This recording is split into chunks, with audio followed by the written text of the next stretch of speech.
દેવાદિદેવ પરમ તારક શત્રુંજય તીર્થાધિપતિ શ્રી ઋષભદેવ પ્રભુના ચરણોમાં વંદન. સદગુરુદેવ પૂજ્યપાદ અરવિંદસ્વરી દાદાના ચરણોમાં વંદન. સ્વાનુભૂતિ માટે સાક્ષી ભાવ અને સમર્પણનો ભેજ જોઈએ એ વાત પૂજ્યપાદ દેવચંદ્રજી મહારાજ સાહેબે પરમ તારક સુવિલીનાથ પ્રભુના સ્તવનમાં કહી. સાક્ષી ભાવ મળી જાય એના કારણે સમર્પણની અંદર એક તીક્ષ્ણતા, તીવ્રતા આવશે. નહીતર પહેલા કહ્યું હતું એમ સમર્પણની અંદર કદાચ અપેક્ષા ભળી જાય, હું ભળી જાય અને સમર્પણ દૂષિત થઈ શકે. સાક્ષી ભાવને કારણે નિર્લેપતા આવી જશે અને જ્યાં નિર્લેપતા આવી ગઈ ત્યાં હુંની વિદાય થઈ ગઈ. હવે સમર્પણ સાચુકડું થઈ જશે. સાક્ષી ભાવ મજા જ મજા. મને હમણાં એક ભાવકે પૂછેલું કે સાહેબ તમે વર્ષોથી વાચના આપો છો, ઘણી વાર એના એ ચહેરા તમારી આજુબાજુમાં હોય, તમે જોઈ પણ રહ્યા હો કે એ વ્યક્તિત્વમાં કોઈ પરિવર્તન થતું નથી, તો તમને થાક લાગે કે ન લાગે બોલવાનું? મેં કહ્યું ના લાગે. મને કે કેમ ના લાગે? મેં કહ્યું જ્યાં કર્તૃત્વ હોય ત્યાં જ થાક હોય, સાક્ષીભાવ હોય તો થાક હોય. કર્તૃત્વ છે ત્યાં જ તમારી પકડ છે. આ રિઝલ્ટ મળવું જોઈએ, આમ થવું જોઈએ, આમ કેમ ન થયું? અરે ભાઈ, થતું હોય એને થવા દો ને. આપણે મજાથી જોયા કરીએ. જ્ઞાનસારમાં મહોપાધ્યાયજીએ મજાની વાત કરી. કર્તૃત્વ નાન્ય ભાવાનામ સાક્ષિત્વમ અવશિષ્યતે. એવી ભૂમિયાઓ ઉપર મહોપાધ્યાયજી પહોંચી ગયેલા, કર્તૃત્વ છૂટી ગયેલું.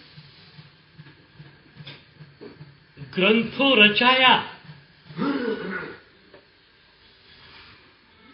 રચાયા કહું છું, રચ્યા નથી એમણે, રચાયા. કર્તૃત્વ હતું નહીં, ક્રિયા થઈ ગઈ. તમારી વૈભાવિક ક્રિયાઓમાંથી તમે કર્તાને ખેંચી લો, હુંને ખેંચી લો, મોક્ષ આ રહ્યો. અષ્ટાવક્ર ઋષિ કહે છે યદા નાહમ તદા મોક્ષ, યદા નાહમ તદા મોક્ષો, યદા હમ બંધનમ તદા. જે ક્ષણે મારું કર્તૃત્વ ગયું, મોક્ષ આ રહ્યો. અને મારું કર્તૃત્વ સાબુત છે, સંસાર જ સંસાર છે. સાક્ષી ભાવ બહુ મજાની ઘટના છે. આપણે ત્યાં એક આચાર્ય ભગવંત થયા, સોમ સુંદરસુરી મહારાજ એમનું નામ. બહુ મોટા પ્રકાંડ જ્ઞાની આચાર્ય ભગવંત હતા.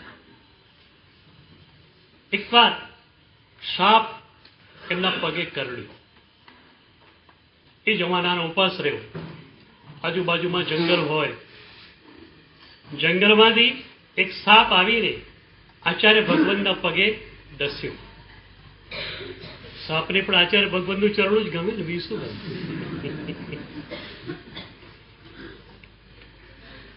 એક ઉર્જા તીર્થ જેવા ગુરુ હોય તો સાપનું પણ આકર્ષણ ત્યાં જ રહે ને. સાપે ડંક માર્યો. થોડુંક ઝેર ચડી રહ્યું છે એવો ખ્યાલ બી આવે છે. આચાર્ય ભગવંત સાક્ષી ભાવમાં બેઠેલા છે.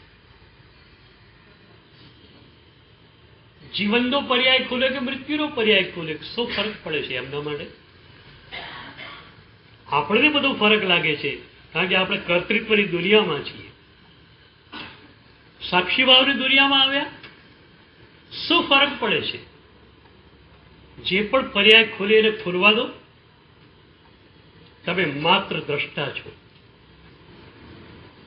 પર્યાયોમાં તમે ઇન્વોલ્વ થાવ છો ને, એ જ આપણી મોટામાં મોટી ભૂલ છે. પર્યાયોને જોવાના છે, જુઓ. અને એક મજાની વાત કહું, તમને જોતા આવડે ને તો પર્યાયોમાં પણ સૌંદર્ય છે. કોઈ પણ પર્યાય, શરીરમાં વૃદ્ધત્વનો પર્યાય ખુલી રહ્યો છે ને તો પણ એક મજાની ઘટના છે. પર્યાયોને જોતા આવડે તો એક એક પર્યાય સૌંદર્યથી મંડિત છે. આપણે કહીએ કે ગ્રીનરી, એકદમ લીલોતરી, આંખને ઠંડક આપે, પણ રણનું પણ સૌંદર્ય હોય છે. આપણે જેસલમેર જઈએ છીએ ને ત્યાં સુધી અસલ રણની મજા નથી આવતી. જેસલમેરથી દૂર 42 કિલોમીટર સામ નામનું સ્થળ છે, ત્યાં તમે જાઓ ત્યાં અસલિયત રણની તમને જોવા મળે. એ રેતીમાં જે આરો અને અવરો હોય છે, એ ખીણો જે હોય છે, ટેકરીઓ હોય છે, એની મજા ત્યાં જોવા મળે તમને. અને ત્યારે તમને થાય કે રણને પણ સૌંદર્ય છે. તો દરેક પર્યાયને સૌંદર્ય છે. તમે જોઈ લો, રોગનો પર્યાય ખુલ્યો તો મજાની ઘટના નથી.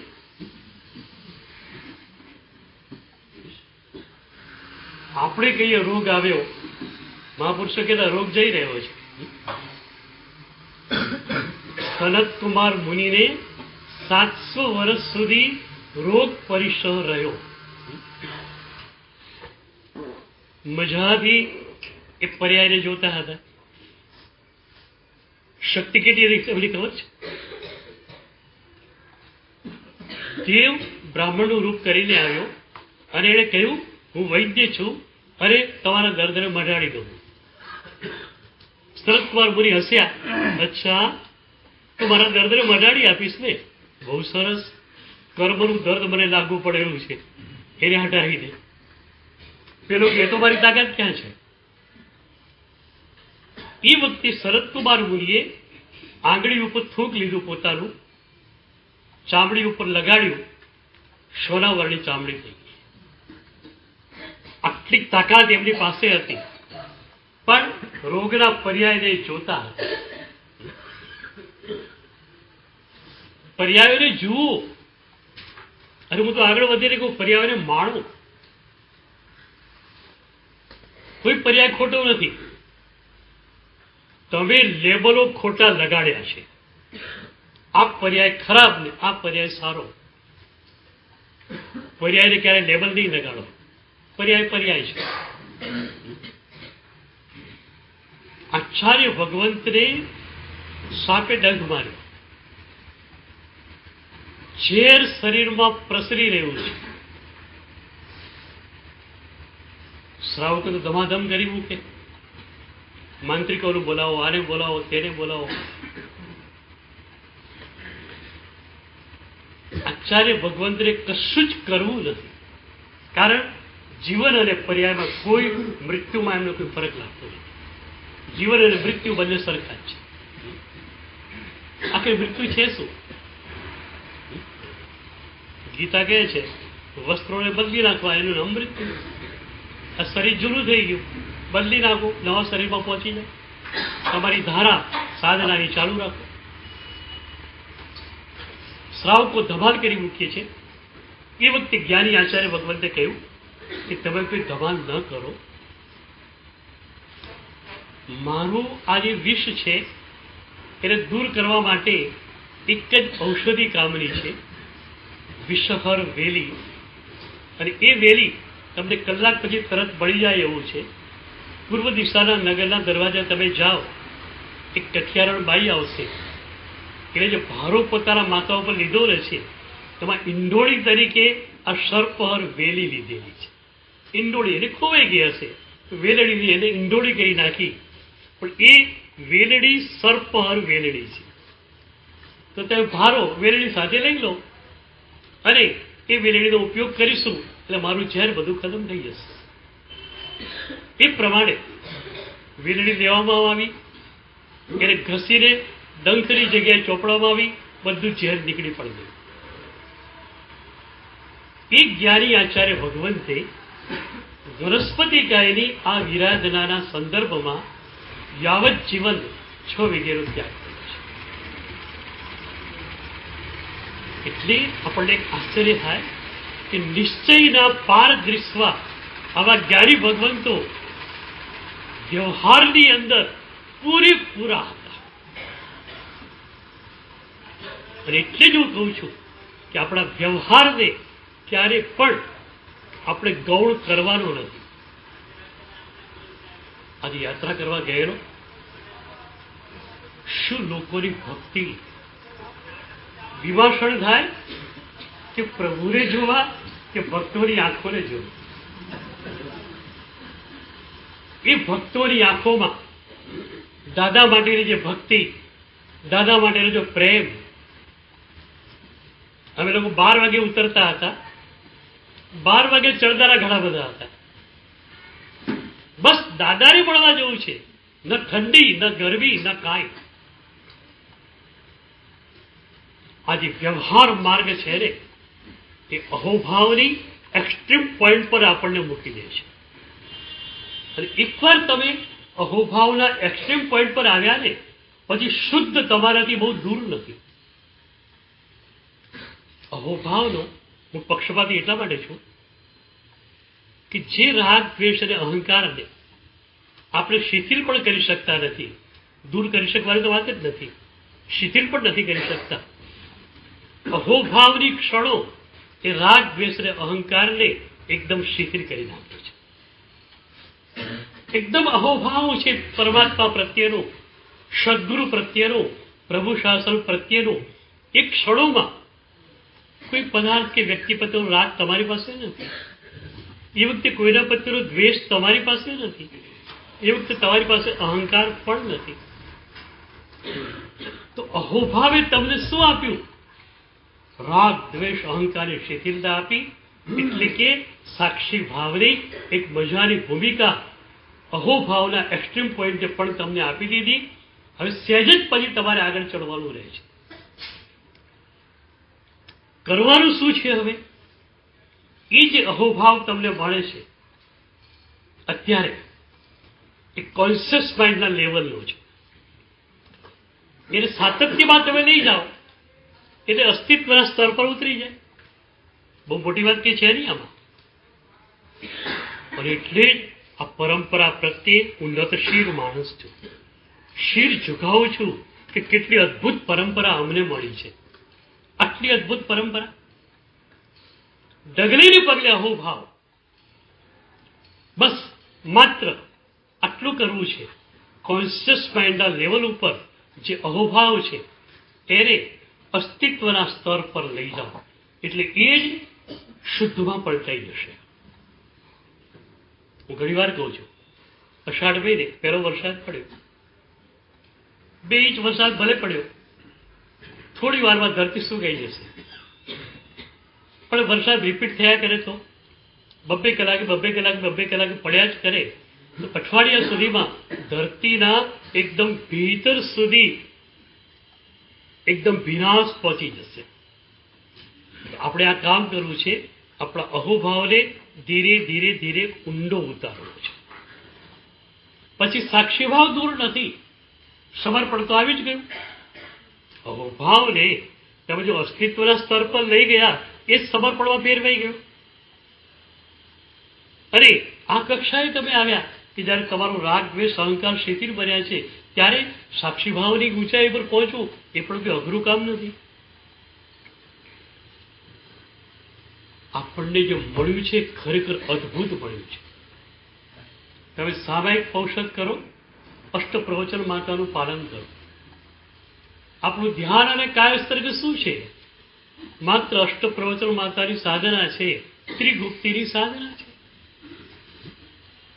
પંચસૂત્રોમાં એક સરસ પ્રશ્ન કરવામાં આવ્યો છે કે બાળક હોય ને કે માતાની આંગળી પકડીને ચાલે, પણ 4-5 વર્ષનું બાળક થઈ ગયું પછી કે માની આંગળી થોડી પકડે, એ પોતાના પગ પર ચાલે ને. એમ એક સાધક માટે અષ્ટપ્રવચન માતા છે, બરોબર, પણ ક્યાં સુધી એ સાધક બાળક ક્યાં સુધી કે એને અષ્ટપ્રવચન માતાને પકડી જ રાખવી પડે? એ પુખ્ત ક્યારે બને? સરસ જવાબ ત્યાં અપાયો છે, વિયત્તે અર્થ કેવલી, વિયત્તે અર્થ કેવલી. કેવળ જ્ઞાન તમને મળ્યું, પુખ્ત થઈ ગયા, પછી અષ્ટપ્રવચન માતાને તમારી જરૂરિયાત નહીં. ત્યાં સુધી અષ્ટપ્રવચન માતા તમારા માટે જરૂરી છે. એ અષ્ટપ્રવચન માતામાં 5 સબીતિ 3 ગુપ્તિ આવી. એ ત્રિગુપ્તિ સાધના એ ધ્યાન. મન જે છે એને વિચાર કરતું બંધ કરી દો, વાણીને મૌનમાં કરવી દો, કાયાને એકદમ અડોલ કરી નાખો. આ ધ્યાન, આ કાયોસર. આપણી પાસેનું જે ધ્યાન છે અને આપણું જે કાયોસર્ગ છે એ માત્ર ને માત્ર આપણા પંચાચારની વાત છે. જે પંચાચાર અમને લોકોને ગળથુટીમાંથી આપવામાં આવ્યો છે, તમને પણ આપવામાં આવેલો છે, એ જ પંચાચારની વાત ધ્યાન અને કાયોસર્ગ છે. કોઈ એમ કે ધ્યાન અત્યારે હોય નહીં. અરે ધ્યાન અત્યારે ન હોય તો ક્યારે હોય? જો અષ્ટપ્રવચન માતાની સાધના છે તો ધ્યાન છે જ, અને અષ્ટપ્રવચન માતાની સાધના નથી તો ધ્યાન નથી. તો કેટલી અદભુત સાધના મળી બોલો. એક બાજુ અહોભાવને એક્સપાન્ડ કરવાની સાધના મળી ગઈ, બીજી બાજુ ત્રિગુપ્તિ સાધના એવી મળી કે તમે તમારા ભીતર જતા રહો. ઠાણેનમ મોણેનમ જાણેનમ અપ્પાણમ બોસરા. ત્યાં અપ્પાણમ બોસરા એવીને શું ખબર છે? પ્રાકૃત ભણેલો હોય ખ્યાલ આવે કે આત્માનો ત્યાગ કરું છે એવો અર્થ થાય. આત્માનું વિસ્તરી જાય. પણ ત્યાં કહેવાનું એ છે કે બહિરાત્મ ભાવનો હું ત્યાગ કરું છું અને અંતરાત્મ ભાવમાં પ્રવેશી જાઉં છું. જ્યાં સુધી આપણું મન બહાર તરફ દોડી રહ્યું છે, આપણે બહિર્વૃત્તિ માણસો છીએ, બહિર્મુખ માણસો છીએ, આપણે અંતર્મુખ બનવું છે. આપણી સાધનાના 3 ચરણો છે: અંતર્મુખ દશા, અંતઃ પ્રવેશ અને અંતર્લીન દશા. આપણી સાધનાના આ 3 ચરણો છે. ક્યારેક એની વાત આગળ કરવી છે. આજે વાત એ કરવી છે કે સાક્ષી ભાવ અને સમર્પણ આ બે આપણને મળી જાય તો સ્વાનુભૂતિ દૂરની ઘટના નથી. એ આચાર્ય ભગવંતે જીવન અને મૃત્યુના પર્યાયને એક સરખો લેખેલો. વિનોબાજીના જીવનની એક ઘટના મને યાદ આવે છે. દિલ્હીમાં વિનોબાજીની પત્રકાર પરિષદ હતી. દેશના જ નહીં, પરદેશના પણ મુખ્ય પત્રકારો એમાં હાજર હતા. પત્રકારોનો ક્રમાંક નક્કી થયેલો હોય, આના પછી આ પૂછશે પ્રશ્ન. 3 પ્રશ્ન પૂછાઈ ગયા. ચોથો પત્રકાર ઉભો થયો પ્રશ્ન પૂછવા, અને એણે કહ્યું કે વિનોબાજી, મારો પ્રશ્ન હું પછી પૂછું છું, પહેલા મારે જાણવું છે કે 3 પ્રશ્ન તમને પૂછાઈ ગયા છે, ચોથો હું પૂછવા જવાનો છું, વચ્ચે જે થોડી સેકન્ડો મળી એમાં તમે શું કર્યું?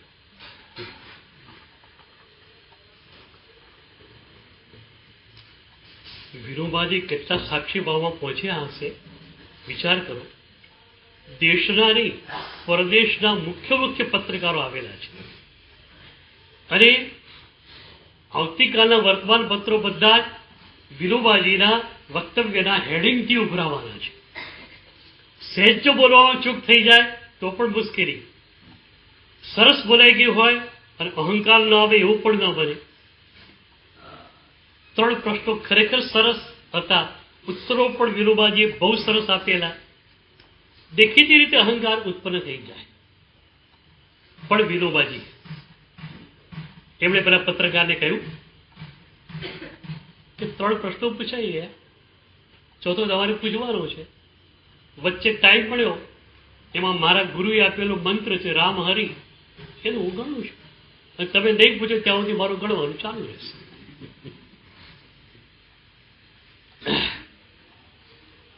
વિનોબાજી છે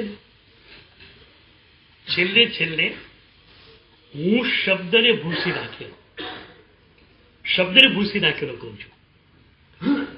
અંદરથી હું ખરી પડી ગયેલું, પણ હું શબ્દને ભાષામાંથી પણ ફેરવી નાખેલું.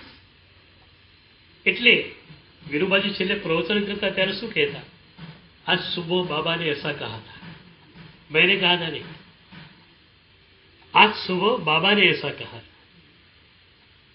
એટલે ફર્સ્ટ પર્સનને થર્ડ પર્સનમાં મૂકી દીધો. કેવી મજાની વાત.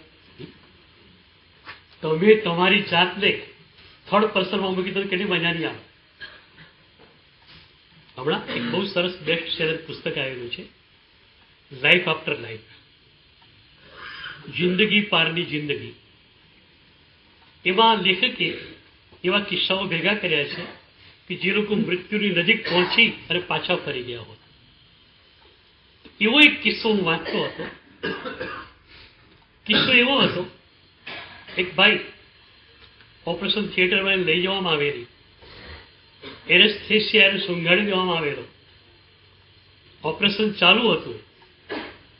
એક ક્ષણ એવી આવી એ ભાઈને પોતાને એવું લાગ્યું કે પોતે ઓપરેશન થિયેટરની છત સુધી પહોંચી ગઈ છે અને પોતાના શરીરની ચીરફાડને જોઈ રહી છે. એ જ વખતે એકદમ ડોક્ટરો ગભરાઈ જાય છે. અરે એકદમ માસિવ એટેક આવેલો છે, બાઈ જઈ રહી છે. તરત જ મસાજ વગેરે કર્યું અને બાઈ પાછી જે છે તે સ્વસ્થ બની ગઈ. એ બાઈએ આ લેખકને કહેલું કે એક ક્ષણ એવી આવેલી, ઓપરેશન થિયેટરની છત પર ઊભા મેં મારા શરીરની ચીરફાડ જોઈ. આપણી દૃષ્ટિએ આપણે વેદના શબ્દઘાતનો એક કિસ્સો આને કહી શકીએ. પણ મજાની વાત આમાં એ થઈ કે તમે તમારા શરીરને જોઈ શકો દૂરથી. યોગિક પ્રક્રિયામાં એસ્ટ્રલ બોડીની વાત આવે છે. એસ્ટ્રલ બોડીની વાત એવી છે કે તમારું શરીર અહીં હોય, તમે બીજે હો. તો એ એસ્ટ્રલ બોડીનું સાધના કે મૂલ્યાંકન બહુ મજાનું છે. તમારું શરીર સૂતેલું પડેલું હોય તો તમે એને જુઓ દૂર બેઠા બેઠા, તો મૃત્યુનો ભય રહે જ નહીં. પછી આપણે ત્યાં એસ્ટ્રલ બોડીનો, આ વૈક્રિય લબ્ધિનો, તેજસ શરીર વગેરેનો ખૂબ ઉપયોગ થયો છે. રત્નપ્રભ સ્વામી મહારાજના નામના એક આચાર્ય મહારાજ થયા. આજુબાજુના 2 ગામમાં પ્રતિષ્ઠા કરવાની હતી. એ સમય એકદમ મુહૂર્ત પરફેક્ટલી જોતા. એક જ દિવસ અને એક જ સમય આવ્યો, મિનિટ અને સેકન્ડ સાથે, અને બંને સંઘવાળા અડી ગયા કે અમારે આચાર્ય ભગવાનના હાથે જ વાસક્ષેપ જોઈએ. સાહેબે કહ્યું એક જગ્યાએ હું હાજર, બીજી જગ્યાએ મારો શિષ્ય મારું જ વાસક્ષેપ લઈને આવશે. પણ સંઘવાળા કહે એ નહીં ચાલે, અમારે તો આચાર્ય ભગવંત જ જોઈએ. પેલા કે મારે જોઈએ, પેલા કે મારે જોઈએ. અને આચાર્ય ભગવાન 2 જગ્યાએ હાજર રહેલા. તો કોઈ પણ રીતે આપણે આપણા હુંને ખેરવવું છે. શું છે તમારા હુંમાં, એ તો મને કહો. મેં વચ્ચે કહેલું, આ અહંકારના લયનું હું છે ને, એ તમને ગમે છે? હવે છે ને સાધનાની કક્ષાએ ગયા પછી કોકનું હું જોઈએ ને તો પણ આપણને સહેજ ન ગમતો ભાવ થતો હોય છે. અહંકારના લયનો હું શું મતલબ? તમે શું કરી શકો? રાગ દ્વેષ અને અહંકારમાં જવાનું કામ તમારું. તમને સાધના માર્ગમાં 1 ઇંચ કે 1 સેન્ટીમીટર લઈ જવાનું કામ પ્રભુનું અને સદગુરુનું છે. તમે શું કરી શકો? શેનો અહંકાર તમે કરો છો? 1 ઇંચ કે 1 સેન્ટીમીટર પણ સાધના માર્ગે હું ચાલી શકતો નથી મારી ભેળે. તમે ચાલી શકો છો? હું નથી ચાલી શકતો. પ્રભુની કૃપા અને સદગુરુની કૃપા એ જ મને ચલાવે છે. આપણી સાધના અપલિફ્ટેડ થઈ શકે માત્ર ને માત્ર પ્રભુ અને સદગુરુની કૃપાથી. અને એટલે શક્તિપાત્રે તો હું લિફ્ટનું પાંજરું કહું છું. 3500 માળે જવું છે મુંબઈની અંદર, લિફ્ટમાં બેઠા, બટન દબાયું, સીધી લિફ્ટ 3500 માળે જઈને ઊભી રહેશે. પણ ઇલેક્ટ્રિસિટી ફેલ થયેલી હોય અને દાદર ચડવા પડે તો તમે તમારી સાધનાને અપલિફ્ટેડ કરી શકશો એવું માનો છો? તમે તમારી સાધનાને ઉચકી શકશો એવું તમે માનો છો? અનંતા જન્મનો આપણો અભ્યાસ કયો છે? રાગ, દ્વેષ અને અહંકારનો અભ્યાસ છે. એની સામેનો પ્રતિ અભ્યાસ માત્ર અને માત્ર પ્રભુની કૃપા આપણને આપી શકે, સદગુરુની કૃપા આપણને આપી શકે. અને એટલે હેમચંદ્રાચાર્ય ભગવંતે શું કહ્યું? ભવત પ્રસાદે નૈવાહ નિયતિમ પ્રાપિતો ભો. પ્રભુ, માત્ર અને માત્ર તારી કૃપાથી જ હું અહીં સુધી આવ્યો છું. જો એટલા માટે મૂક્યું છે ત્યાં કે પોતાની સાધનાનું ઉત્તરદાયિત્વ પોતા ઉપર સહેજ પણ ન રહે. તારી કૃપાથી જ હું અહીં સુધી આવ્યો છું. તો શેનો અહંકાર આવે છે બોલો હવે? અહંકાર શેનો આવે? રાગ કે દ્વેષમાં જઈએ એનો અહંકાર આવી શકે? સારા કાર્યનો અહંકાર આવી શકે ને? તો સારા કાર્યનું ઉત્તરદાયિત્વ પ્રભુનું છે. ઘણી વાર કહ્યું 50 ગાથા 1 કલાકમાં થઈ ગઈ, થઈ જાય ને? થઈ ગઈ તો શું કરવાનું? પ્રભુની છબી તમારી પાસે છે, ત્યાં જવાનું, આંખમાં આંસુ સાથે કહેવાનું, પ્રભુ તે ગાથા કરાવી, તારો આભાર. ધારો કે 1 કલાક ગોખ્યું અને 1 ગાથા પણ ન થઈ તો પ્રભુ પાસે જવાનું. એ વખતે પણ આંખમાં આંસુ આવશે, પ્રભુ તે જ્ઞાનાચારનું પાલન કરાવ્યું. સાધનાની માલિક્ય જો પ્રભુની જ છે તો અહંકાર આપણને આવે ક્યાંથી? મારે પૂછવું છે તમને. જયારે વિચારજો, આજે તમારા હૃદયને ટટોળજો. અહંકાર શેનું આવે છે?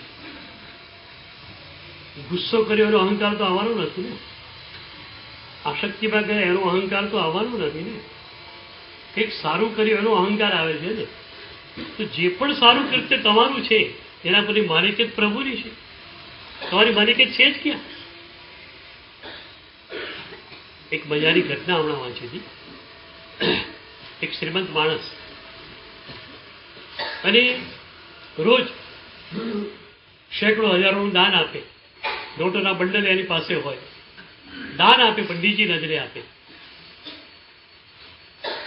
એકવાર એના મિત્રો ભેગા થયેલા, વિચાર કરે છે મિત્રો કે આપણો આ મિત્ર દાન ખૂબ આપે છે, કોઈને 2000, કોઈને 5000 નોટો થોકડી થોકડી આપ્યા કરે છે, પણ નીચી નજરે કેમ આપે છે? એક મિત્રે કહ્યું એવું હોઈ શકે, આજ કોઈને 5000 રૂપિયા આપ્યા, ધારો કે ઊંચી નજરે આપ્યા હોય તો ચહેરો તો ખ્યાલ આવી જાય. બીજા દિવસે એ જ મૂર્તિઓ સામે મળે, જય જીનેન્દ્ર વિના કરે તો સેજ અહંકારની ટીસ ઉપડે, સારું ગઈકાલે તો માગવા આવ્યા તો આજે સામે મળે છે તો 10 શેરો નમાવતો નથી. આવું મનમાં ન થઈ જાય એટલા માટે નીચી નજરે આપતો હશે. આ વાતો કરે છે ત્યાં જ પેલા ભાઈ આવ્યા શ્રીમંત મિત્રો કે આવો આવો, અમે તમારી વાત કરતા હતા, તમે નીચી નજરે દાન કેમ આપો છો? એ વખતે એ શ્રીમંતે જે કહ્યું ને ખાસ યાદ રાખજો. સાધનાનું પ્રભુ કર્તૃકત્વ એવું કેવું એણે સ્વીકાર્યું હશે. એ શ્રીમંત કહે છે મને શરમ આવે છે, હું નીચી નજરે એટલા માટે દાન આપું છું, મને શરમ આવે છે. અરે ભાઈ દાન આપતા શરમ આવે? દાન આપતા શરમ આવે? તો કે હા મને શરમ આવે છે. કેમ શરમ આવે છે? ત્યારે કહે છે કે પૈસા પ્રભુના. પૈસા કોના? પુણ્યથી મળ્યા, પુણ્યના માલિક પ્રભુ. પૈસા પ્રભુના. પૈસા બીજાને આપવાનો ભાવ પ્રભુએ મને આપ્યો. અને મારા હાથને નિમિત્ત તો પ્રભુએ બનાવ્યું. લોકો કહે છે ફલાણા ભાઈ દાન આપે છે, મને શરમ ના આવે શું? હું તો છું જ નહીં પિક્ચરમાં ક્યાંય. પૈસા પ્રભુના, પૈસા બીજાને આપવાનો ભાવ પ્રભુનો, પ્રભુએ મારા હાથને નિમિત્ત બનાવ્યું છે. આમ હું તો છું જ નહીં ક્યાંય, પ્રભુ જ પ્રભુ છે. લોકો મારું નામ લે છે, મને શરમ ના આવે. ભાઈ હવે એક વાત કહું, નિમિત્ત શબ્દ આપણો પૂર્વનો અનૂઠો શબ્દ છે. પૂર્વે પશ્ચિમને જે કેટલાક નવા શબ્દો આપ્યા છે એ પૈકીનો એક શબ્દ છે નિમિત્ત. પ્રભુએ મને નિમિત્ત બનાવ્યો. તમારા અહંકારને ઓગાળવો છે ને, એના માટે આ શબ્દ આપું છું. સાક્ષી ભાવમાં જવા માટે આ શબ્દ આપું છું. કોઈ પણ સારું કાર્ય થઈ ગયું, શું કહેવાના તમે? પ્રભુએ મને નિમિત્ત બનાવ્યો. 500 યાત્રિકોનો સંઘ લઈને પાલીતાણા આવ્યા, અમદાવાદથી આવ્યા કે કલિકોણથી આવ્યા કે શંખેશ્વરથી આવ્યા. એ 500 જણોને યાત્રા કરાવવી હોત પ્રભુએ, તો કોઈ પણ સંઘપતિને ભગવાન લઈ આવે. ભગવાનને જે યાત્રા કરાવવાની જ હતી તો કોઈ પણ સંઘપતિને મૂકી દે. તમને સંઘપતિ તરીકે મૂક્યા, એ શું થયું? પ્રભુએ કરુણા કરી તમારા. તમે લોકો અહીંયા છો, અમે લોકો બોલીએ છીએ, સતત અમારા મનમાં એ ભાવ છે, અમે લોકો માત્ર પ્રભુના નિમિત્ત રૂપ છીએ. આ તો માલસુરી છે માત્ર, હવા થઈને એ વહે, અમારે કે બોલવાનું છે નહીં. આ માલસુરી ચૂપ ચૂપ બેસી રહેવાની હતી. પ્રભુએ ફૂંક મારી, અંદરથી સંગીત સર્જાણું. ઘોંઘાટ સર્જાય તો મારો, સંગીત સર્જાય પ્રભુનો.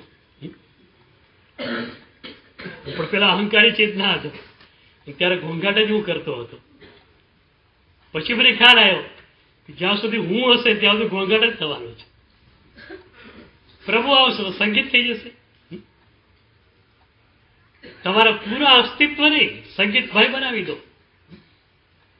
જીવન એની બાંસુરી, એના હોઠ. કોઈ પણ સત્કાર્ય થાય, પ્રભુ આપણને નિમિત્ત રૂપ બનાવે છે. કોઈ પણ પ્રવચન આપી દે, સુધર્મા પીઠ પરથી નીચે ઉતરું છું ત્યારે મારી આંખો ભીની હોય છે, અને મારી આંખની ભીનાશ પ્રભુને કહેતી હોય છે, પ્રભુ તારી પાસે તો અગણિત સાઉન્ડ સિસ્ટમ છે, બહુ સારી સિસ્ટમ છે, અને છતાં તે યશો વિજયની સાઉન્ડ સિસ્ટમ પસંદ કરી. પ્રભુ તારો બહુ ઋણી છે. પ્રભુએ મને નિમિત્ત બનાવ્યો. મારે કંઈ બોલવું નથી, મારે કશું કરવું નથી, કર્તૃત્વ ગયું છે. તો પ્રભુ નિમિત્ત રૂપ બનાવે છે તો બની જઈએ છીએ, તો મજા આવે છે. અને એટલે જ મેં કહેલું કે હવે મારે શબ્દોને વહેંચવા નથી, મારા આનંદને વહેંચવા છે. એ સાક્ષી ભાવ આવ્યો અને જે આનંદ આવ્યો છે, આવતી ક્ષણની કોઈ ચિંતા નથી. માત્ર વર્તમાન યોગમાં ઉદાસીન ભાવે રહેવાનું થાય છે. આવતીકાલની વાત તો નહીં, આવતી ક્ષણની વાત પણ નહીં. જે પર્યાય ખુલશે એને જોવાનું છે, મજાથી જોવાનું છે. તો સાક્ષી ભાવ સાધનાની વસ્તુ તો ખરી, પણ આનંદની પણ મજાની વસ્તુ છે. તમે તો રતિ અને અરતીના જુદે જ ઝૂલ્યા છો અત્યાર સુધી. આનંદ નામની સંગતતાનો તમને હજુ ખ્યાલ જ નથી આવ્યો. વ્યાખ્યા આપું તમને. સંયોગજન્ય જે હોય એ રતિ, અસંયોગજન્ય જે હોય તે આનંદ. મનગમતો પદાર્થ મળ્યો અને જે સુખની લાગણી થઈ એને રતિભાવ શાસ્ત્રો કહે છે. મનગમતી વ્યક્તિ મળી અને સુખની જે લાગણી થઈ એટલે રતિભાવ શાસ્ત્રો કહે છે. પણ પ્રભુ મળ્યા, સદગુરુ મળ્યા, અને જે આનંદ આવે છે એ અસંયોગજન્ય આનંદ છે. કારણ કે ત્યાં તમે પ્રભુના ગુણોને મળો છો, સદગુરુના ગુણોને મળો છો. મેં પહેલા કહ્યું કે ગુરુ વ્યક્તિથી તમે શરૂઆત કરી શકો, ઇનિશિયલ સ્ટેજ પર તમે ગુરુ વ્યક્તિને પકડી શકો છો, પણ પછી ઓટોમેટિકલી ગુરુ ચેતનાની અંદર તમારું રૂપાંતરણ થઈ જ જાય છે તમારા મનનું. કારણ કે પછી બધી જ ગુરુ ચેતના સરખી છે.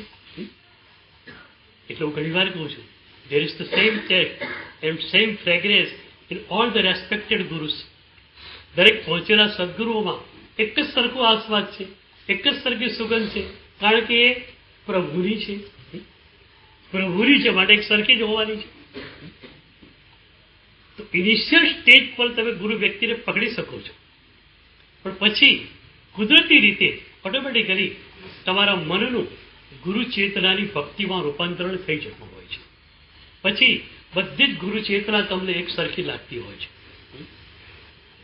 તો એ ગુરુ ચેતના સુધી તમે પહોંચી જવાના છો, માટે ત્યાં રાગ જેવું રહ્યું નહીં, પ્રીતિ જેવું રહ્યું નહીં, સંયોગજન્ય આનંદ આવી.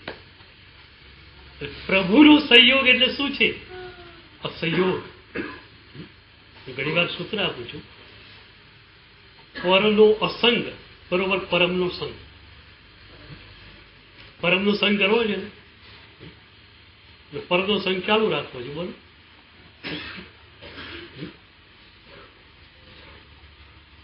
પરનો સંગ ચાલુ રાખવો છે.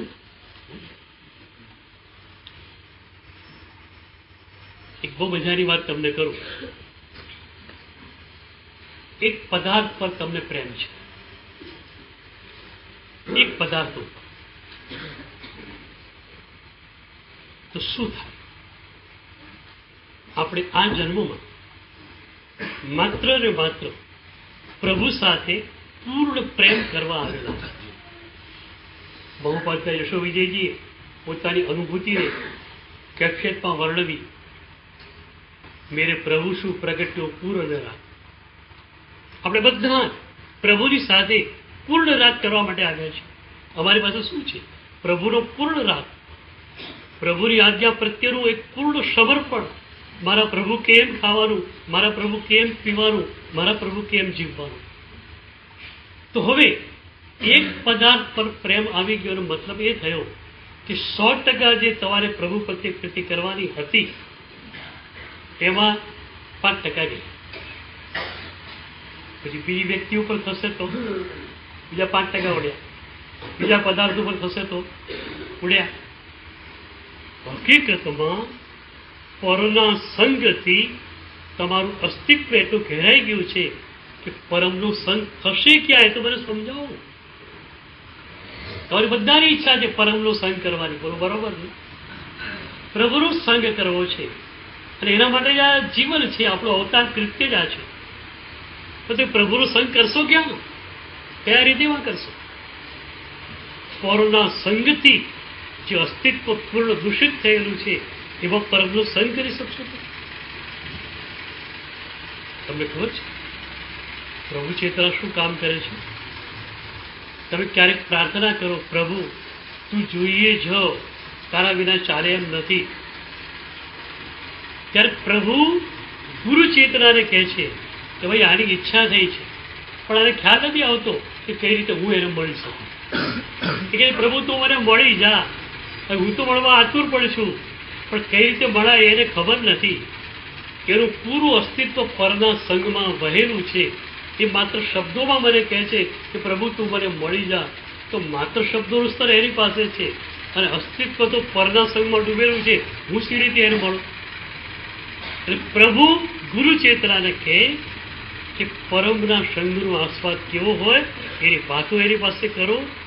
પરના સંગથી દૂષિત થયેલા એના અસ્તિત્વને અભિષિક્ત કરી નાખો, નવડાવી નાખો, અને પરમના સંગ માટે એને તૈયાર કરી નાખો. ગુરુ ચેતના માટે તૈયાર છે. પરના સંગથી દૂષિત થયેલા તમારા અસ્તિત્વને એકદમ નિર્મળ બનાવવા માટે ગુરુ ચેતના તૈયાર છે. અને ચેતના તમારી નિર્મળ થઈ એટલે પ્રભુ એમાં આવીને બિરાજી જશે. પરનો અસંગ બરોબર પરમનો સંગ. તો હવે આપણે સાક્ષી ભાવના ચરણો જોવાના છે. ધીરે ધીરે ધીરે આપણે સાક્ષી ભાવમાં આગળ વધવું છે. સાક્ષી ભાવના 5 ચરણો છે.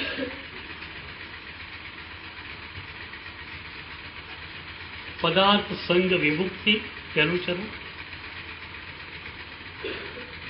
વ્યક્તિ સંગ વિમુક્તિ બીજું ચરણ, ઘટના સંગ વિમુક્તિ ત્રીજું ચરણ, દેહાધ્યાસ વિમુક્તિ એ ચોથું ચરણ, અને અહમ વિમુક્તિ એ પાંચમું ચરણ. આ સાક્ષી ભાવના 5 ચરણો છે. આ 5 ચરણોની યાત્રા તમે કરી લો ને તો સાક્ષી ભાવની ટોચ પર તમે પહોંચી જાઓ. છેલ્લે અહમ વિમુક્તિ આવી જવાની છે. હું જ નથી રહેવાનું. તો પહેલી વાત એ, સાક્ષી ભાવ જોઈએ છે. હમણાં થોડા દિવસ પહેલા એક શિબિરાર્થી જ મારી પાસે આવે. પહેલી શિબિર એની પૂરી થઈ ગઈ, જવાનું હતું. મારી પાસે આવે, મને કે સાહેબ તમે સહાનુભૂતિની વાત કરો છો, પણ અમને એના માટેની તડપણ કેમ પેદા થવાની?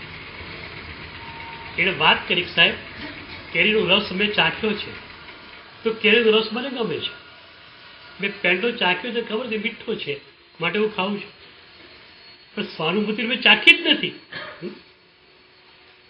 તો એના માટે તડપણ મને ક્યાંથી થશે? મેં કહ્યું ઓકે, ચાખી નથી કઈ વાંધો નહીં, હમણાં ચખાડી દઉં. મેં કીધું અમે લોકો છે નાવ એન્ડ હિયરના માણસો છીએ. એમાં હું તો ઉધારીને ધંધો કરતો નથી. નાવ એન્ડ હિયર અત્યારે જ ઉમાસ્વાદી ભગવાને પ્રસમ રતિમાં કહ્યું, ઇહૈવ મોક્ષ સુવિહિતાનામ, અહીંયા જ મોક્ષ. એ જીવન મુક્ત દશાની વાત કરી છે. અહીંયા જ મોક્ષ. તો આપણે કહીએ અહીંયા સ્વાનુભૂતિ આ જ પડે. તો મેં કહ્યું બીજું કંઈ નહીં, તારે એનો રસ માણવો છે ને, સાક્ષી ભાવમાં થોડો આવી જાય, કર્તૃત્વના બોધને થોડો મૂકી દે. એક નિર્ભાર દશા તેને કેવી લાગે છે? તમને ખ્યાલ છે, દીકરીનું લગ્ન હોય તો સૌથી હેરાન કોણ હોય? દીકરીનો બાપ. કેટલાય જાનૈયાઓને કઈ હોટેલમાં ઉતારો આપેલો છે. એક જણો ફરિયાદ કરશે, મારી હોટેલમાં આ તકલીફ છે, પેલો કે મારી હોટેલમાં પાણી નથી આવતું, પ્લમ્બરને મોકલો. પેલો કે મારી હોટેલમાં આ તકલીફ છે, પેલો કે મને ખાવાનું બરોબર નહીં મળ્યું, પેલો કે આ નહીં મળ્યું. જાની મજામાં, લગ્નમાં મજામાં કોણ હોય? કેમ? કર્તૃત્વ નથી. પેલા બધું કર્તૃત્વ છે. મારી દીકરીનું લગ્ન બતાવી દઉં, કેવું સરસ થાય છે, કેવું સરસ થાય છે. એની માથા કરવા પડે એટલે કે થતું હોય ને થવા દઉં ને. તો તમારે કરવું છે. હું મુશ્કેલી ત્યાં છે. જ્યાં તમારું કર્તૃત્વ આવ્યું તેમ દુઃખી થવાના જ છે. પણ મારે તમને પૂછવું છે, સાક્ષી ભાવનો અનુભવ તમારી પાસે નથી, કર્તૃત્વનો અનુભવ તમારી પાસે છે? એ બી નથી. હું ઘણી વાર પૂછું છું. ક્ષમાનો અનુભવ નથી, સમજી ગયા. ક્રોધનો અનુભવ છે તમારી પાસે? બોલો, ક્રોધ કરો છો એટલે શું થયું? ક્રોધનો ખરેખર અનુભવ તમારી પાસે છે? ક્રોધનો જ અનુભવ તમે ક્રોધ કરી જ ન શકો. તમે એના કેમ્પસ પર ચાલતા હો, એક બ્લોક સાઈડ ઉખડેલો છે, અંધારામાં તમે ચાલતા હતા અને અંગૂઠો વાગી ગયો, પગે ઠેસ વાગી, લોહી નીકળવા માંડ્યું. ઠીક છે, પાટો બાટો કરી નાખ્યો. હવે રોજ એ કેમ્પસ પર ચાલવાનું છે અને બ્લોક ઉખડેલો જ છે ત્યાં આગળ. હવે તમે શું કરવાના? બ્લોક સારો થાય તો વાંધો નહીં, ન થાય તો બીજી વાર, ત્રીજી વાર, ચોથી વાર ઠેસ લગાડવાના ને, લગાડવાના ને. નહીં લાગે? કેમ? એક વાર લાગી ગઈ, અનુભવ થઈ ગયો કે બરોબર નથી, એટલે હવે ઠેસ લાગશે નહીં. ક્રોધ એક વાર કર્યો, શું અનુભવ થયો? તારો અનુભવ કર્યો છે. જેનો આપણો ક્રોધ કર્યો છે ને એનું તો વાળે વાંકું ન થાય. એ કદાચ મજામાં બી રહેતો હોય, તમે કેટલા ટેન્શનમાં આવી જાઓ. ક્રોધ કરો છો એ ક્ષણોને જરા જોઈ તો લો. એક તો તમે આનંદમાં હો છો, એક માત્ર તમારું અહમ, એના કારણે સુખરી ભ્રમણા તમને પેલાને કેવું સંભળાયું. મજાની વાત એ છે, પેલો કોણ ને તું કોણ એનું તને ખબર નથી. સમાધિ શતકમાં મહોપાધ્યાયજીએ બહુ સરસ વાત કરી. એ કહે છે કે તે ગુસ્સો કર્યો કોકના ઉપર, તો કોઈએ ગુસ્સો તારા ઉપર કર્યો, તો તું કે છે કે પેલા મારા ઉપર ગુસ્સો કર્યો. દેખાય છે શું દેખાય છે તને? ચેતના દેખાય છે, શરીર દેખાય છે? શું દેખાય છે? દેખે સો ચેતન નહીં, ચેતન નાહી દેખાય. રોષ તોષ કિરસું કરે, આપહી આપ બુઝાય. થાંભલો હોય અને અંધારામાં તમે ફટકાઈ પડો થાંભલાની જોડે, થાંભલાને શું કરશો? સોટી મારો જડ છે, બરાબર ને? એમ જેણે ક્રોધ કર્યો તમારા ઉપર, એ ખરેખર હોશમાં કે બે હોશમાં? બોલો. તમે પણ હોશમાં હો તો ગુસ્સો કરવાની જરૂર એ કરી?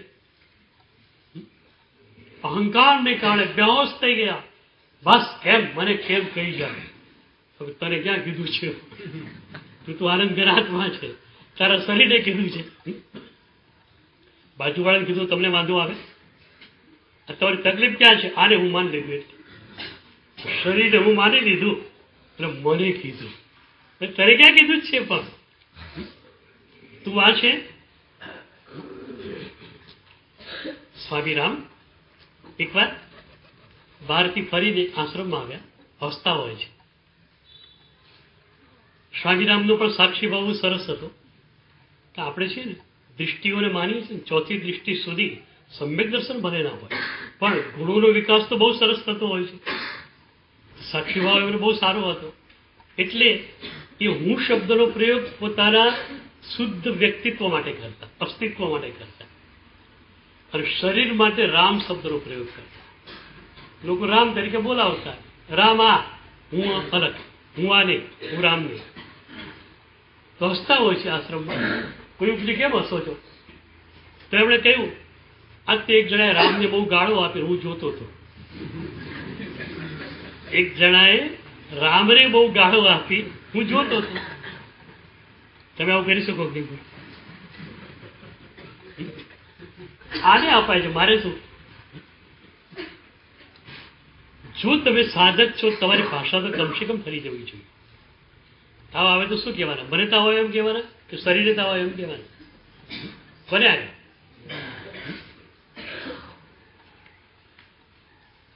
તો સાક્ષી ભાવના 5 ચરણો. પહેલું પદાર્થ સંગ વિમુક્તિ. પદાર્થોનો સંગ શરીરના સ્તર પર થાય એનો વાંધો નથી. તમારી ચેતનાના સ્તર પર એક પણ પદાર્થનો સંગ ન જોઈએ. કપડા કોને પહેરાવાના ભાઈ? શરીરને. તમારે કપડા પહેરવાના? આનંદજન હાથ પે શરીર પહેરવાના છે. વીક છે ને જીતું બસ ટેસ્ટ આપું છું સાધક માટેનો. તો પૂજા કરીને આવ્યા, વોર્ડરોબમાં તમારા માટે કપડાં મૂક્યા તો પહેરે. તમે જબ્બો અને લેંગો પહેરો છો સામે. જબ્બા ઘણા બધા કલરના છે. આજે પણ તમારા માટે મૂક્યાના કપડાં તમે પહેરી લીધા. નાસ્તા માટે બેઠા ડાઇનિંગ ટેબલ પર, નાસ્તો કરી લીધો. હવે 1 મિનિટ આંખ બંધ કરી દો અને તમારી જાતને પૂછો કે આજે જબ્બો પહેર્યો છે કયા કલરનો? જવાબ ખોટો આવે તો સાધક તરીકે તમે સાચા, જવાબ સાચો આવે તો સાધક તરીકે તમે ખોટા. જવાબ એ રહી ગયો. એ મરૂન કલરનો છે, માટે બહુ સરસ છે. કોફી કલરનો, એશ કલરનો બહુ સરસ લાગે છે. જબ્બો પહેરીને જોયું તો બરોબર. જબ્બો આને પહેરાવી દીધો. તમારે પહેરવાની ક્યાં જરૂર છે? હું મુલ્લાજીની વાત ઘણી વાર કરતો હોઉં છું. તો મુલ્લાજી ઘરે બેઠેલા અને એનો મિત્ર આવે છે. મિત્ર ગામડેથી આવ્યો એટલે મુલ્લાજીને મળવા આવેલો. સાદા કપડામાં આવેલો. મુલ્લાજી તૈયાર થઈ ગયેલા, ઓફિસરો મળવા જવાનું હતું. તો મુલ્લાજી કે હું ઓફિસરો મળવા જાઉં છું, પેલા ચાબા પી લે, આપણે સાથે મળવા માટે જઈએ. પેલો કે હું તો તને મળવા આવ્યો છું યાર, તને મળવા આવ્યો છું એટલે સાદા કપડામાં આવ્યો છું.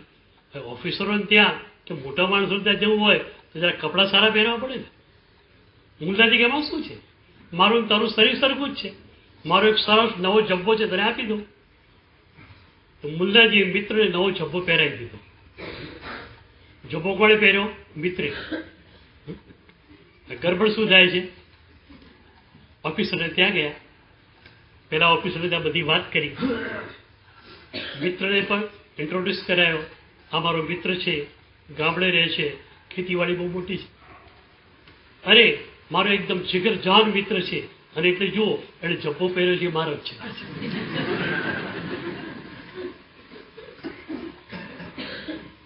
કે મેળ મળ્યો નહીં આમાં. પેલો બહાર નીકળ્યો, બહાર નીકળી બધું ઝૂંઝાઈ ગયું, યાર શું કરે છે તું? તું મારી ઓળખાણ આપવા તો બાર જબ્બારી. નહીં હવે વાત નહીં કરો. બીજી જગ્યાએ ગયા, બધી વાત કરી, પણ જબ્બો મનમાં પેસી ગયો એનું શું થાય?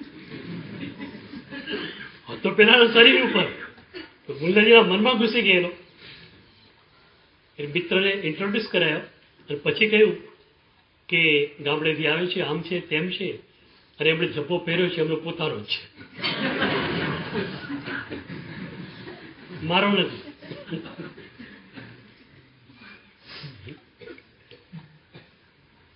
પેલો તો ઓર બગડે કે તારે કરવું શું? ભૂલાજી કે સોરી, હવે ભૂલ નહીં થાય.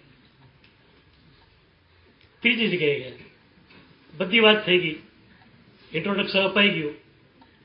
છેલ્લે કહ્યું મિત્રની બધી વાત થઈ ગઈ, રહી વાત મિત્રના જબ્બાની, પણ એના માટે મેં પ્રતિજ્ઞા લીધી છે કે જબ્બાની વાત કરવાની નહીં. જબ્બો આવી ગયો.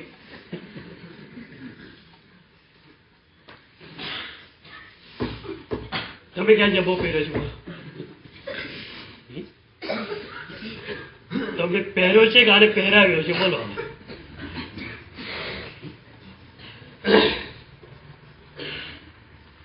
અમારે ત્યાં કેટલી સરસ વાત કરી દશવિકારે ક્ષેત્રોમાં. તમપી સંજમ લજ્જઠા ધારિંતી પરિહિંતી છો. સાધુ ભગવંતો માત્ર સંયમની મર્યાદા માટે, પ્રભુની આજ્ઞાના પાલન માટે આ વસ્ત્રો ગ્રહણ કરે છે. તો આપણે સાક્ષી ભાવના 5 ચરણોને જોવાના છે. સમર્પણના પણ થોડાક ચરણો છે એને પણ જોવાના છે. અને પહેલા કેવું તેમ વર્કશોપના રૂપમાં આપણે ચાલવાનું છે. ખાલી માત્ર વાંચના લખી ન લેતા, માત્ર કાનથી સાંભળી ન લેતા, એનું પ્રેક્ટિકલ કરવાનું છે. પદાર્થના સંગમાંથી વિમુક્તિ, પહેલું ચરણ ને. ત્યાં સાંજે ભોજનમાં જાઓ ત્યારે શું થવાનું? ભોજન કરીને આવ્યા પછી શું ખાધું એની ખબર ના હોય, પહેલી પરીક્ષાઓ તમે પાસ. હવે આપણે એ સાક્ષી ભાવ અને સમર્પણની સાધનાને પ્રેક્ટિકલી થોડી વાર ગોઠવી દઈએ. શરીર ટટ્ટાર, આંખો બંધ.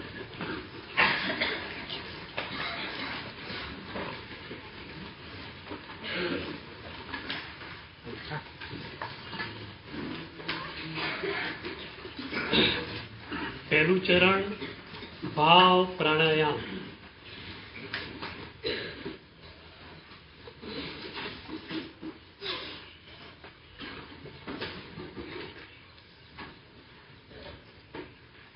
ધીરે ધીરે ધીરે શ્વાસ લો,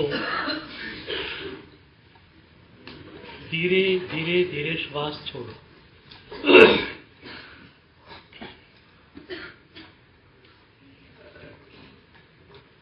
ધીરે ધીરે ધીરે શ્વાસ પૂરો લો, ફેફસા પૂરા ભરી દો.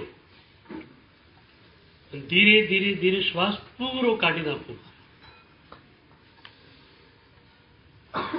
શ્વાસ લો છો ત્યારે સમભાવના આંદોલનોને તમે લઈ રહ્યા છો એવી ભાવના કરજો. શ્વાસ છોડો છો ત્યારે ક્રોધના આંદોલનો તમારી ભીતરથી બહાર જઈ રહ્યા છે એવું સજેશન આપજો.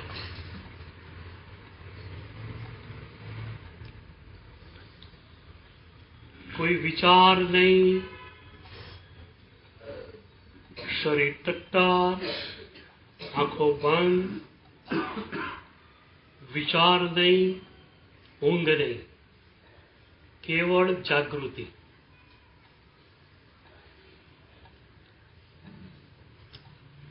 એક જ ક્રિયા ચાલી રહી છે.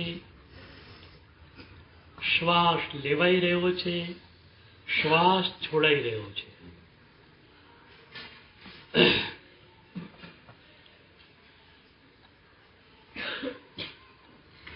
આપણી આજુબાજુમાં સમભાવના આંદોલનો ઘણા પડેલા છે. ગિરિરાજ પણ આપણાથી બહુ જ નજીક છે. ગિરિરાજના પવિત્ર આંદોલનોની નજીક આપણે છીએ. એ બધા જ શુભ આંદોલનો પકડાઈ રહ્યા છે.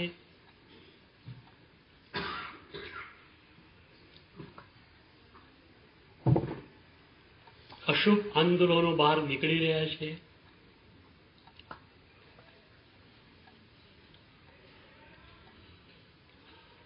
એકદમ હોશ, જાગૃતિ.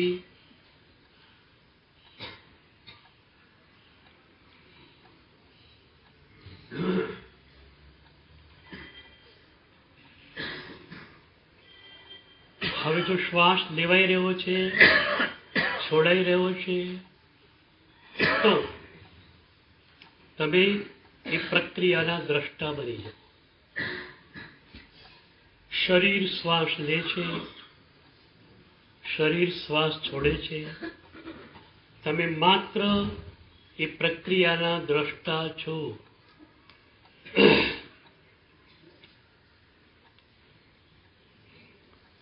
પ્રભુએ આપેલી આ સાધના છે, આ ભાગવતી સાધના છે.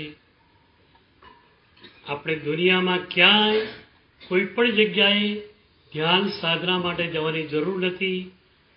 આપણી પોતાની ધ્યાન સાધના અદ્ભુત છે.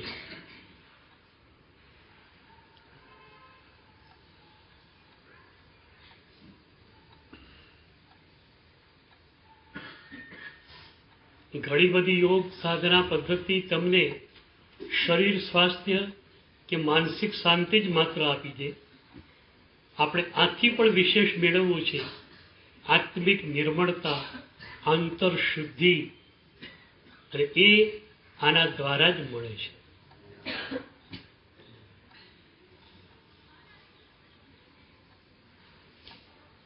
ત્રણેક મિનિટ એકદમ હોશ, એકદમ જાગૃતિ.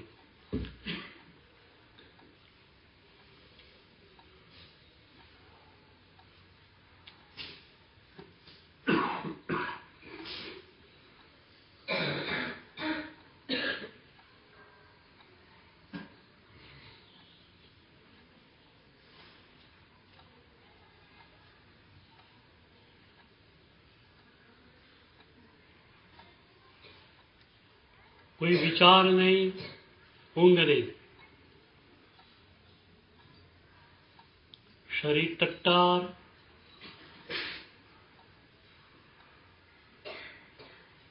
વિચાર આવે તો બે ઊંડા શ્વાસ લઈને ભગાવી દો. શરીર તટ્ટાર હશે તો ઊંઘ નહીં આવે. ઊંઘ આવે એવું લાગે તો આંખ ખોલી પટપટાવી પાછી આંખ બંધ કરી દો.